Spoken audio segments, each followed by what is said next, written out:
Accidente brutal esta madrugada nunha pista do concello ourensán de Santiás. Un mozo de 27 anos morreu e outros dous quedaron feridos, un deles de gravidade, despois de que o coche en que ían saíra da vía e dera varias voltas ata acabar no medio desa leira. A investigación está aberta, pero hai indicios abondo de que ían a máis velocidade da permitida.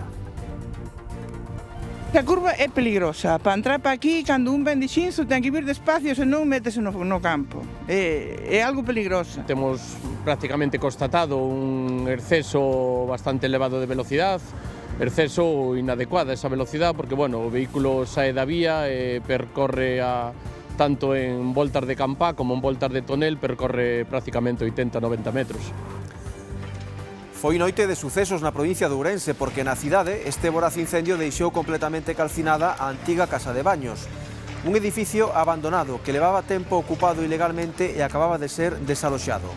Os labores de extinción foron complicados e implicaron varias horas e varias dotacións de bombeiros. Boas tardes, venres 15 de maio, benvidos ao Galicia Noticias. No barrio dos Mallos, na Coruña, medra a preocupación veciñal. Agora acoitelaron un mozo de 19 anos. Foi no interior dun piso situado nun edificio xa problemático de por sí. De feito, esta mesma mañá, volvemos ver ali a policía. No caso de que do acoitelamento do que llesimos falar, como adoita suceder, a droga parece estar de novo de por medio. O suposto agresor nin sequera intentou fuxir, prendérono. Ten 57 anos e un amplo historial delituoso.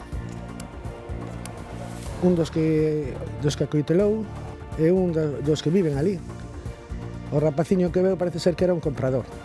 Últimamente no viene tanta gente, porque silban y a lo mejor me asomo por la ventana y le digo, no hay, no subes, o no hay, porque se creen que seguimos vendiendo aquí y no. ¿Ya no vendéis? No. Acorralaron aí contra a parede. Eu a pedir socorro, a chamar Javier, porque ele é meu tío. E chamei para pedir axuda. Ele estaba na propiedade, naquele campo ali arriba, a mirar para min e a rirse. A veciña daqui do lado, que foi unha das que me defendeu, saliume por aquí a correr a defenderme. Eu chamando 112, auxilio, axuda, porque me iban a morder. E logo pegoume un ataque de ansiedade, tuveron que chamarme 061 para levarme con un ataque de ansiedade. E o testemunho de María Xosé, unha das últimas vítimas dunha manda de cans violentos que ten atemorizada a parroquia tudense de Randufe. Gando morto e importantes feridas por trabadas son o resultado dos seus ataques. Pese ás denuncias presentadas, o dono dos animais, segundo os veciños, segue deixándoos ceibos. A vía ferrata Senda do Santo é unha ruta que mestura deporte e natureza en Cedeira e que constitúe un dos seus atractivos turísticos. Aínda así non se libra do vandalismo. En concreto, nas últimas horas, roubaron os cartéis que indican o camiño correcto para a subida. E é mesmo un perigo, porque isto complica o ascenso nunha parede duns 20 metros de altura. Non é a primeira vez que causan danos na ruta. Todo lo que vean que pueden llevar, se los llevan.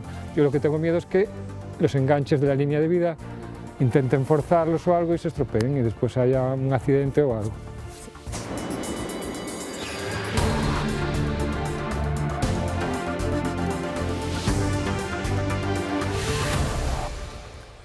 Accidente mortal de tráfico esta madrugada en Sandiás, na provincia de Ourense. Un mozo de 27 anos faleceu, outros dous quedaron feridos, un deles moi grave, despois de que o coche en que ían saíra da vía e dera varias voltas ata acabar no medio dunha leira. Dende a Garda Civil de Tráfico apuntan a un posible exceso de velocidade. É o estado no que quedou o vehículo tras o sinistro. Nel viaxaban 3 mozos de entre 27 e 19 anos. Contra as 4:30 da mañá, un deles alertaba os servizos de emerxencia. Ao chegar encontramos un turismo que se había salido da vía con 3 ocupantes, un deles o conductor falecido, e temos dos dous restantes ocupantes, un herido leve e un herido grave. O sinistro tivo lugar na estrada que une Xinzo con Celanova pouco antes de Vilariño das Poldras. O coche saiu da vía pola marxe dereita tras unha curva e acabou no medio desta leira, despois de dar varias voltas.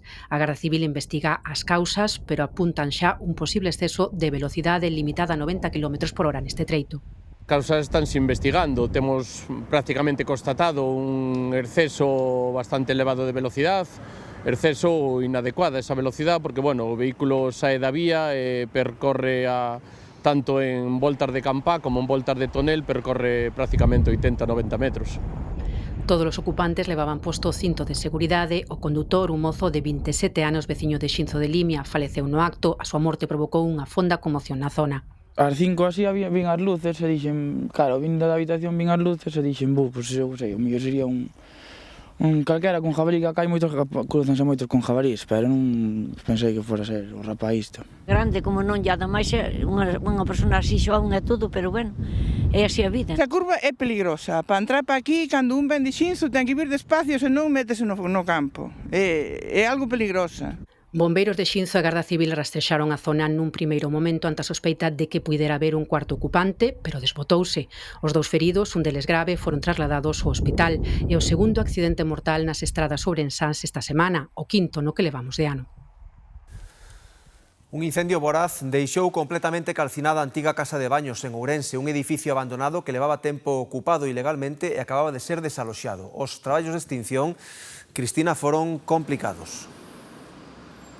4 dotacións traballaron durante toda a noite, 18 bombeiros, de feito só 8 estaban de garda, pero tiveron que mobilizar os compañeros que estaban descansando para que colaborasen nos labores de extinción. O que ardeu é a antiga casa de baños, un edificio singular do século XIX, do arquitecto Vázquez Gulías, que levaba tempo abandonado, estaba ocupado ilegalmente. Hai 48 horas xa houve outro conato de incendio, edificio fora desaloxado e tapiado para evitar que volvesen entrar.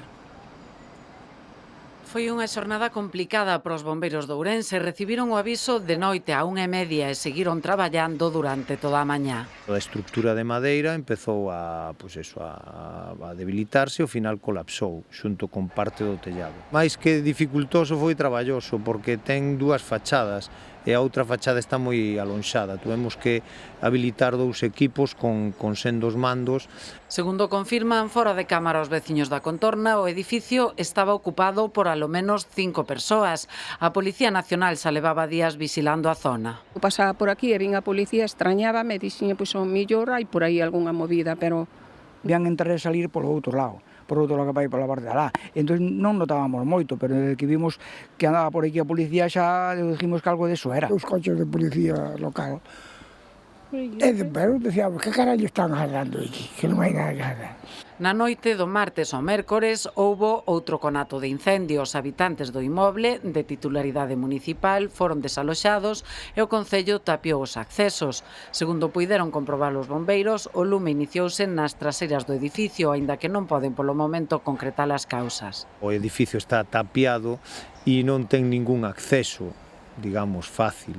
Vale, si é certo que mantiña a corriente eléctrica, tuvo que vir un equipo de SEMI a facer o corte. O edificio, obra do arquitecto Vázquez Gulías e moi próximo ás Burgas, foi un balneario coñecido como a Casa de Baños do Outeiro. Levábase en uso desde o ano 2012 e era frecuentado por toxicómanos, segundo confirman desde a Policía Nacional. O lume deixouno en estado de ruína. O estado é ruinoso, absolutamente ruinoso. A antigua casa de baño xa estaba abandonada, pero ahora está absolutamente en ruínas. Os veciños do edificio lindeiro foron desaloxados durante os labores de extinción polo risco de propagación do lume e regresaban ás súas vivendas pola mañá. De seguida imos ir a Tacolla para ver a situación que están a padecer un cento de veciños que sofren as consecuencias dunha canalización de auga en malas condicións. Din que rompe seguido nun treito de apenas 10 metros, causando as riadas que ven. E que o Concello só fai reparacións parciais da avaría, pero nin substitúe a infraestructura por unha nova, nin restaura os danos que causa a auga, que discorre como un río rebordado. Nuns minutos aquí no Galicia Noticias. Falámosles hai uns días de 2 detencións por roubo en Pontevedra. Hoxe sabemos que eran 2 ex-empregados do Estrela Michelin Pepe Vieira de Raxó. Están investigados por levar do hotel-restaurante viño de gran valor e cartos. O mesmo Xoán Cannas, que é o propietario, no mes de abril denunciou a desaparición de 50 botellas de viño das súas adegas no restaurante Pepe Vieira, na Rúa da Serpe en Raxó, valoradas en 40.000 euros e ademais cartos en metálico das caixas, incluídas as propinas. A Garda Civil puxo en marcha a investigación que pronto atopou pistas, cámaras de grabación dun colexio próximo e os móviles localizaban os supostos implicados no restaurante nesas datas. Procedeuse a súa detención nese piso do centro de Pontevedra. Un deles levaba 3 anos no establecemento, outros apenas medio ano. Nestes momentos están libres despois de prestar declaración. Parte do viño recuperouse, o resto aínda non. Os veciños da parroquia tudense de Randufe están atemorizados por unha manda de cans, polo menos 8, aínda que o propietario ten outros noutro lugar que traban nos veciños e nos animais. Son extremadamente agresivos, tanto que os veciños baixan o lixo con paus. O último intento de agresión foi esta mesma semana e hoxe mesmo puxeron a denuncia na Garda Civil. Advertímolos de que as imaxes das lesións causadas polos cans son reais, pero duras. Son as pernas de Carmen hai 4 anos logo de que 2 cans do veciño trabaran nela. Pasou todo o verán sen traballar nas festas ás que adoita acudir. Tivéronlle que poñer a antitetánica, cosela no hospital e precisou varios meses de curas. As marcas aínda permanecen agora. Hice así hacia atrás y ya el perro me mordió. Ya me mordió y me tiró al suelo. Y va el pequeño y me muerde en la otra pierna. Un horror, ¿no? Yo, como pude, grité. Al gritar yo, los perros se fueron, se retiraron un trocito. Pero entonces yo, como pude, arrastras, me fui para dentro de la nave. Ya vio la sangre por debajo del portal, que la sangre en el camino, y por debajo del portal corría la sangre por el camino para abajo. A última vítima foi María Xosé este mércores. Ayer, no, antes de ayer a noite, a man arrinconaronme aí contra a parede. Cantos Eran, non sei, 6, 7, que non sei, baixaron todos a galope por aí para baixo, así que me sentiron que eu iba a recoller aquí a casa miña nai a meu fillo, acorrolaronme aí contra a parede, eu a pedir socorro, a chamar Gabriel, porque ele é meu tío, e chamei para pedir axuda, ele estaba na propiedade, naquel campo ali arriba, a mirar para min e a rirse. A veciña daqui do lado, que foi unha das que me defendeu, saliume por aquí a correr a defenderme. Eu chamando 112, auxilio, axuda. María Xosé conseguiu frear o ataque, pero tivo un episodio de ansiedade. Necesito que alguén bote man disto, non pode seguir. Eu teño moito medo polos meus fillos, polos veciños, xente que pasa andando en bicicleta e demais. Me dá igual quen sea o competente. A Casiano e a súa muller matáronlle 2 ovellas. Non podemos ter animales ni nada porque prendémolos no campo e eses animales ou eses cans van e mátanos. Temos medo porque sales do portal, os cans van hacia ti, sales con queira vehículo e van detrás túa, están pola vía pública, é un peligro. Non podemos seguir aguantando ataque tras ataque tras ataques. Este venres puñan a última denuncia na Garda Civil. O parricida de Muros non ten sintomatoloxía psicótica que modifique o seu xuizo da realidade. É capaz de diferenciar entre o ben e o mal. Nin hai sospeita de deterioración cognitiva. E a conclusión a que chegaron os profesionais que emitiron os informes de valoración do seu estado. O médico forense do Imelga, que avaliou o acusado 4 meses despois dos feitos, cualificouno como unha persoa que sofre continuamente e que se sente incomprendido. Isto, explicou, levouno a unha situación límite pola que aquela noite de abril de 2023 puido actuar, dixo, como unha pinga que colma o vaso. Antes digo podría llamarse hipocondría, pero bueno, ahora se llama trastorno de ansiedad por enfermedad, y esto es lo que es. Esto es ansiedad. Sufrimiento, por tanto. Que incide de forma muy importante en la vida cotidiana de esta persona. La persistencia de una tensión, de una ansiedad, de un sufrimiento, agota. Por otra parte, la sensación que esa persona tiene de ser incomprendido. Nadie le entiende, nadie se ocupa de él como él cree necesario. Nesta quinta sesión do xuízo declararon tamén as psicólogas do Imelga que valoraron o seu estado psíquico. Contoulles que el era violento co seu pai, non seu pai con el, porque non lle facía caso. Manifestaron tamén que nas probas que lle realizaron detectaron unha simulación de varios trastornos como deterioración neurolóxica, baixa intelixencia e trastornos amnésicos. Quiere dar una imagen más negativa de sí mismo y lo hace bien porque es consistente. Concluimos que no están afectadas las capacidades cognitivas para hechos básicos como la diferenciación del bien y del mal, conoce la moralidad básica de los hechos ordinarios Los rasgos de personalidad y la inteligencia límite podrían afectar a sus capacidades volitivas, que es la capacidad de obrar en función de la comprensión. O investigado, que no momento dos feitos tiña 19 anos, enfróntase a 23 anos de cadea. Acúsano de matar a machadazos a seu pai. O seu abogado di que é inimputable. Ele ten claramente disminuídas as súas facultades psíquicas desde que naciu. Bueno, a vista desenvolveuse, como son desenvolveuse este tipo de vistas, tendentes a unha sentencia condenatoria e quizás sin facer moito fincapé, porque non hai quizá moita conciencia social do que son as discapacidades mentales. Penso que ha quedado moi claro, quedou clarísimo que foi un acto de legítima defensa, porque houbo unha agresión previa.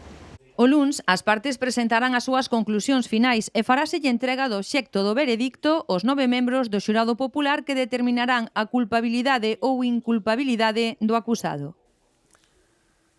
Unha empresa de aventuras de Cedeira denuncia o roubo da sinalización da vía ferrata Senda do Santo, que ofrece rutas de moita acción e beleza pola naturaleza da zona. Denuncian o acto de vandalismo sen sentido e o perigo que supón a ausencia de cartéis. O non haber sinalización córrese o risco de equivocarse de ruta e perderse. Este cartel xo repuxeron, o anterior roubárono. Estamos na vía ferrata da Senda do Santo, un dos maiores atractivos turísticos e deportivos de Cedeira. Bueno, aquí empieza la vía ferrata, hay un camino que va por aquí, unos 10 minutos caminando que llegamos allí arriba.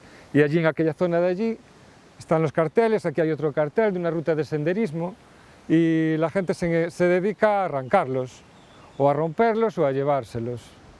Y normalmente la gente se va por aquí porque está indicada, pero al romper los carteles la gente se desvía y se suele perder por ahí arriba. Va como un año robando cosas, se llaman robando cuerdas, o mosquetones, todo lo que ven que se puede llevar, lo llevan. Es una actividad que pagó el ayuntamiento, que es como una especie de escalada en roca, pero con seguridad, con anclajes y grapas en la pared.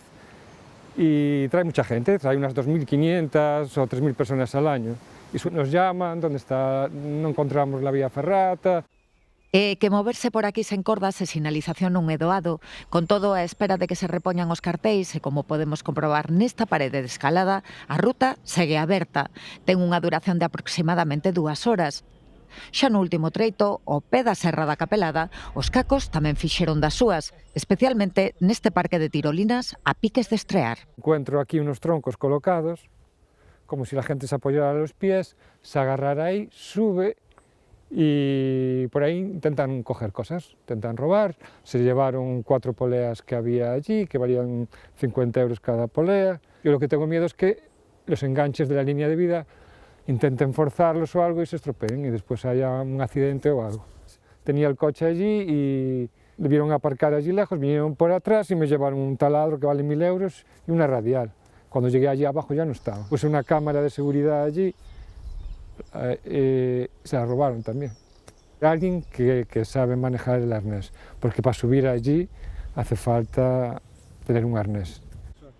E fronte ás poucas sospeitas e as denuncias xa postas na Garda Civil, a responsabilidade e o sentido común dos sendeiristas nesta ruta de tanta beleza emerxe recompoñendo con pedras os cartéis rotos. Houve unha rotura na rede de suministración de auga en Coia que causou un problema considerable pros veciños. Alberto, contanos. Os 100 veciños deste edificio de Coia en Vigo estiveron sen auga dende as 7 da tarde hasta as 4 da mañán, pero o que nos din é que están fartos de que se produzan estas roturas de tubaxes porque en 6 meses xa é a 4ª vez. As consecuencias, as mesmas. A rúa queda totalmente chea de lama e, por suposto, córtase a suministración de auga ata a súa casa. Eles reclaman que cada vez que suceda isto, que polo menos dignos que o Concello que limpe as rúas para que podan transitar tranquilos. Por outra banda, onte, cando se producía esta rotura, a Policía Local de Vigo tivo que acudir ata aquí para mover algúns coches para que non se visen danados. Como se fora un río grande cando chove a mansalva que arrastra con todo, tío. Pois igualmente. Esta é a 4ª vez, 4ª ou 5ª vez que pasa. Repara nun lado, rompe, repara no outro lado, rompe de outro lado tamén. Estamos así, vamos así, non sei cantos anos. En vez de arreglar o todo o conduto, pois non, van parcheando. E isto así non pode ser. Escoitei ruido de agua, pensei que chovía, era pois eso, a tubaxe que rompeu aí, e o problema é que non é a primeira vez nin a segunda, é moi repetitivo. Acoitelan un mozo de 19 anos nos Mallos, na Coruña, nun piso que xa viña dando problemas. Sospeitan que hai compra, venda e consumo de drogas. Momento no que o agresor volve ao piso xa detido onde horas antes acoitelara o mozo de 19 anos. Un dos que acoitelou é un dos que viven ali. O rapaciño que veo parece ser que era un comprador. E se sentou no banco que hai enfrente ao portal e dúas persoas que pasaban por a calle foron as que chamaron. Lo conocía de verlo con mi hermano y de subirlo a casa, que subió 2 o 3 veces. Agresor e vítima coñecíanse, non se sabe por que empezaron a discutir. Dos 4 que viven no piso, 2 irmáns e 2 amigos aos que lle deron acollida, só estaba esta testemuña que pouco pode aportar. Estaba durmiendo, estaban ahí ellos, pasó un problema y yo no sé nada más. Me levanté por la mañana, me dijo un policía que hacer y digo yo pues durmiendo. Lo vi aquí un día, por la tarde, y al día siguiente lo volví a ver y nada más. Cuando salió, que vio a mi hermano alterado, ya lo había pinchado, él toma medicación muy fuerte, entonces cogió y se lo enseñó a mi hermano. Y tenía ribotril, tenía alprazolam, cogió mi hermano y se metió pues una cerveza que tenía bebida y bueno, y ya se le fue. O cuando va a comprar a lo mejor alguna bolsa de cocaína y fuma una pipa y se transforma. El José ten 57 anos, a metade no cárcere. Robos con intimidación, tirones, coches, pero por puñaladas nunca estaba. De hecho, es que nunca lleva cuchillo y ahora lleva un par de meses con la pipa y va, y si pasa algo, va. Dende hai un tempo volverase máis agresivo, igual que a conflitividade no edificio. Nin o acoitelamento de onte detén o sobe baixa. É o pan de cada día neste número 13 da rúa Ramón Cabanillas. No, aquí la mierda cuando vengan y le voy a decir, digo, mira, no ir a mi casa para nada. Claro. En mi casa ya no hai nada. Esa rapaza, pois esta noite, abreu a porta sobre as 3 e pico da mañán, de patada, veo e baixou, fixo o que fixo no ascensor. O perfil da xente que ven é xente destrozada xa. A vítima está na UCI con pronóstico grave. Víase vir, segundo aseguran, e o peor é que no barrio non descartan máis desgrazas. Imos agora co tempo porque segue indo moito frío polas noites e polas mañás, principalmente no interior de Galicia. Nótano ben na provincia de Ourense, onde mesmo se agardan folerpas na montaña. Estamos a 15 de maio, pero vendo estas imaxes poderíamos pensar que son dun mes calquera do inverno. Paraugas e roupa de abrigo porque chove por momentos e as temperaturas baixaron. Estamos na influencia dunha masa de aire bastante fría e húmida que chegaba na xornada de onte dende o Atlántico Norte e que vai a estar con nós toda a fin de semana. Así que tivemos unha mañá de venres bastante desapacible, con chuvia, principalmente nas provincias de Coruña e Lugo. Afortunadamente agora pola tarde estas chuvias se irán cesando, así que quedaremos cunha tarde de ceos bastante grises, algún claro tímido na zona sur. Este esquema de mañás anubradas, frías e chuvia débil vaise manter tamén o sábado e o domingo. Serán dúas xornadas nas que esas chuvias, insisto, de carácter débil e ocasional se poidan producir sobre todo no noroeste, pero serán chuvias que irán cesando co avance da mañá, mediodía e tardes, tempo seco, fará falta algunha roupa de abrigo, pero en xeral poderemos gozar das moitísimas actividades ao aire libre que vai haber durante esta fin de semana por toda Galicia. As temperaturas chaman tamén a atención estes días, entre 5 e 7 graus por debaixo do habitual para esta época do ano. Así que na rúa cruzámonos con xente abrigada cando a estas alturas do ano deberíamos pensar xa en andar algo máis lixeiros de roupa. El tiempo no acompaña mucho, pero bueno, ya sabemos cómo es la primavera. Pero aún vamos teniendo suerte de que no está cayendo continuamente, que va dando así unas pequeñitas treguas. Personalmente xa levo fatal o tema do frío. Non é habitual para esta tempada do ano, pois chegar incluso a baixas de 6 aquí en Santiago de Compostela. Pero semella que este episodio de frío e chuvia non durará moito porque a semana que ven o anticiclón vai ir adquirindo máis protagonismo. Temos o luns unha derradeira fronte por pasar, o martes será unha xornada de transición e a partir do mércores si veremos xa outra vez tempo seco, tempo solleiro e cun importante ascenso de temperatura. Así que a previsión é de que a partir de mediados da semana poidamos xa empezar a pensar en tempo máis propio da primavera. Unha avaría ten inutilizado un dos ascensores de rúa do barrio do Castrillón, na Coruña. Levan semanas así e hai veciños que perden a paciencia. Os ascensores foron a solución de accesibilidade para salvar o acusado desnivel nesta rúa do barrio coruñés do Castrillón. A veciñanza levaba anos pelexando por eles e din que este sistema mellorou a vida aquí. E claro, tú imagínate gente cargada, gente maior cargada con bolsas ou con niños ou con carritos e hai aquí vecinos tamén que andan con la silla. Entonces foi unha mejora total. Estreáronos o verán pasado e o caso é que tamén hai quen se queixa de que dende entón teñen avarías frecuentes. Sí, unhas cantas veces, desde que está posto en marcha se estropeou varias veces. É habitual que este estropeado. Día sí, día tamén, vale. Entonces as reparacións tardan moito, creo que non hai un stock suficiente. E denuncia que algún susto xa deron. Porque a xente se queda atrapada aí, e iso é algo habitual. Cando non se quedan atrapados neso, se quedan atrapados en este. Se quedan atrapados. A última avaría ten un dos ascensores parados dende hai unhas semanas. Ahí está, se avarió, como se avería el de tu casa, y tienes que esperar, pues más de lo mismo, no hay otra. Sí, claro, a xente que utiliza habitualmente, claro, é fastidiado. Explican no Concello que a auga danou unha peza do ascensor e que xa está de camiño para ser reemplazada. Ahora, que las piezas esas hubo que pedirlas. Por lo que yo sé, una ya está, ya vino. Están pendientes de outra. E de momento toca cargar o lombo e subir a pé. Un porco vietnamita viviu ceibo nos arredores dunha parroquia do Porriño durante uns 15 días, ata hoxe, en que os axentes medioambientais decidiron intervir e capturalo porque está considerada unha especie invasora. O cocho apareceu un bo día polas inmediacións da igrexa de San Salvador de Budiño. Atopou baixo esta árbore un bo lugar para acubillarse, con campo aberto por diante e o bosque tamén moi preto. Temos a idea, tanto nós como co Seprona, de que estuvo nunha casa. Seguramente o home escapouselle porque son moi aventureros, gustalle moito aventurarse por aí. E o problema que ten estes, te digo, son as crías. Son crías unha detrás de outra e pailen igual cos porcos da casa.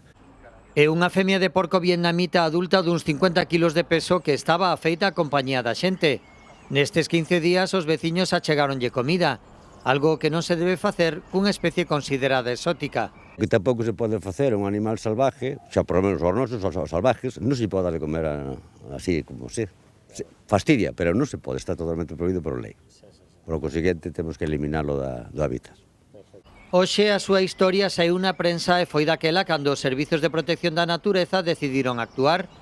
Presentáronse no lugar axentes do Seprona da Garda Civil e do Servizo de Medio Ambiente da Xunta. Coa axuda dun veterinario do Centro de Fauna de Cotobade, durmiron o porco para trasladalo ata alí. Porque a problemática que temos con el, o ser invasor, as crías podense mezclar tanto con jabalí como con porco da casa, entonces o que sale aí non se pode facer. É igual que como podemos ter as tortugas de Florida, cousas que tampouco son invasoras, é importante que nós teñamos animales propios, non animales importados. As especies invasoras deben ser retiradas do medio natural. O animal carece de chip de identificación, descoñécese a súa procedencia, así que, segundo marca a lei nestes casos, a porca vai ser sacrificada. Comeza a temporada de romarías na Mariña. En Foz todo está preparado para dende esta tarde celebrar a romaría do Bispo Santo. Nesta Basílica de San Martiño foi Bispo San Gonzalo, o máis milagreiro que lembra a historia local de Foz. Conta a lenda que só co petar do seu bastón foi quen da fundir os 300 navíos normandos que viñan á conquista do municipio no século XI, un milagre que se festexa na romaría do Bispo Santo. A leyenda dice que chegou aquí cada vez que se arrodillaba un día un barco, de aí nace esta festa e faise esta capela aquí no Monte da Grela. Arredor da capela xa está todo preparado para que comece a festa. Viñamos como amigos pasar, máis o que era a festa, a orquesta, e, co paso dos anos, estamos máis profesionalizados con caseta, pasar o fin de semana, comer, cenar, pasar o fin de semana cos nenos e... Os máis novos equípanse co imprescindible para darlle descanso ao corpo tras a troula, unha boa tenda de campaña e un bo sofá. Carretando todos os sofás que temos. Bueno, algún tan un pouco sucios do ano pasado, pero bueno, estamos intentando que esteña o máis cómodo posible, que haga o maior sitio para que se sente a xente, para disfrutar a festa entre todos, que ao final é do que se trata. Os que peitean canas soben coa casa ás costas, troulear sí, pero con todas as comodidades. Esta que estades vendo, esta caseta, fixámola toda nosotros, todo, desde o primer tornillo. Pa hoxe a mediodía xa comemos aquí, e despois a noite xa festa, e sábado e domingo, e hasta que se acabe. Vir ao Bispo Santo é unha tradición que se pasa de pais a fillos. Con menos dun ano teño unha foto nun carrito con meus pais. É unha tradición que me gusta moito, porque está na natureza, gustame moito porque aos meus fillos encántalles. Os pais tamén montaron sempre desde pequenos e pois hai que seguir un pouco así. Pois mire, eu penso que viña a esta festa antes de que viñera xa San Gonzalo, porque levo exactamente 43 anos vindo a esta festa. Por diante, 3 días de festa, na que é unha das festas máis populares da primavera na Mariña. A maleza que invade o paseo peonil que une as parroquias de Domaio e Meira en Moaña está a piques de convertelo en intransitable nalgúns dos seus tramos. Os veciños denuncian falta de mantemento nesta senda dende que se puxo en servizo hai 2 anos e reclaman medidas urxentes. Foi unha infraestructura moi demandada polos veciños de Moaña. A súa construcción permitiu salvar todo o tramo de estrada xeral que carece de beirarrúas entre a parroquia de Meira e Domaio. Desde o ano 2024, que entrou en servizo, os veciños denuncian a falta de conservación deste paseo. Esa que xa non solamente son ervas, sino son silvas que invaden o paseo, co risco de estar dañando a calquer veciño dos centenares deles que camiñan por aquí todos os días. Bastante problema, porque cando pasan para un lado e para o outro xa non dan pasado. E se está de chuvia, pior ainda. Entón esperemos unha vez por todas que veñan a facer o mantenimento que corresponde. A maleza e as silvas invaden boa parte do trazado. Os veciños urxen un plan de limpeza. Unha obra tan importante como esta que estea así nestas condicións tamén é unha pena, non? Xa se falou daquela que a obra faise, pero depois que na mantén. Porque isto había que limpiarlo por lo menos un par de veces ao ano, non? Temos, claro, por parte da Asociación de Veciños, temos queixas sobre este tema. Entonces, antes dicíamos que podían traer un fouciño, cada un e ir cortando, pero agora xa o fouciño xa non lles vale, porque isto cada vez aumenta. Tamén lles preocupa o monte próximo invadido polos eucaliptos ante o risco de incendios forestais. O outro lado da estrada, toda esa arboleda fácil de incendiar está pegada na estrada. Entonces, é conveniente pensar tamén en sanear ese lado da estrada. Desde a súa apertura, moitos veciños empregan esta senda co tío, polo que piden arranxala e a partir de aí elaborar un plan de conservación. A cachena converteuse na raza de máis éxito das 5 de bovino galegas en perigo de extinción. Cando se iniciou a súa recuperación nos anos 90, apenas quedaba 100 de exemplares na súa zona de orixe, a aldea ourensá de Olelas, na Serra do Xurés. Hoxe en día o seu censo rolda xa os 8.000 exemplares, con ganderías mesmo fora de Galicia. As vacas de María Hortensia son cachenas, unha das vacas máis pequenas do mundo. Presidenta de Cachega, Asociación de Criadores desta raza, foi unha das artífices da súa recuperación hai 35 anos, xunto con outros 3 veciños de Olelas. Porque aquí é o sitio verdadeiro, foi onde se produciu esta raza. De aquí foi onde saiu a raza cachena, deste pueblo, que non había en parte ningún só aquí. 92-93 foi cando se recuperou a raza, que aquí estaba sen nada, non había nada, había 2 vaquitas ou 3 vaquitas. Traballouse moito, criouse todas as bezerras que tiñan as vacas e fomos aumentando así, hasta que foi que chegou o momento que é número 1 en vacas. Adaptadas á serra da que son orixinarias, críanse en extensivo e son capaces de aproveitar terreos non aptos para outras vacas. Comen carqueixiñas, comen uzeiras, comen as súas erviñas que lle aparecen, buscanse moi ben a vida. Porque agora o tempo, o inverno, ya sabe, que o inverno é máis complicado, pero ven logo aí a primavera, e estas vacas ven do monte que só é grasa, bonitas, limpian, por onde van limpian moito. Entón son unhas grandes desbrozadoras. Un xeito de crianza que dá lugar a unha carne diferenciada cada vez máis demandada. Sabe o ben Jairo, Veciño do Lelas conta alí cun rabaño de máis de 120 vacas, que tamén comercializa na carnicería que rexenta en Ourense.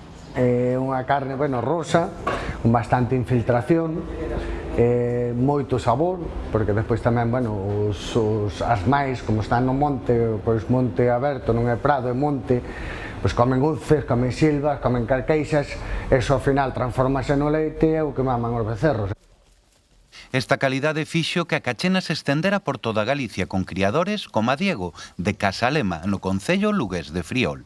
As primeiras cachenas viñeron do Lelas, do lugar do Lelas, do municipio ourensán de Entrimo, de 2 explotacións. Concretamente adquirimos 14 exemplares e fomos pouco a pouco criando sempre en pureza e aumentando o número de animais. O manexo tamén máis extensivo, facendo rotacións tamén máis pastoreo, digamos, e decidimos apostar por unha raza autóctona neste caso, pola cachena. Na actualidade a raza cachena conta cuns 8.000 animais rexistrados en preto de 200 ganderías, con criadores en Castela León, Extremadura ou Andalucía. Pois ata aquí o Galicia Noticias deste venres, deixámolo xa con Marta Darriba do Telexornal. Grazas pola compañía, que pasen unha moi feliz fin de semana.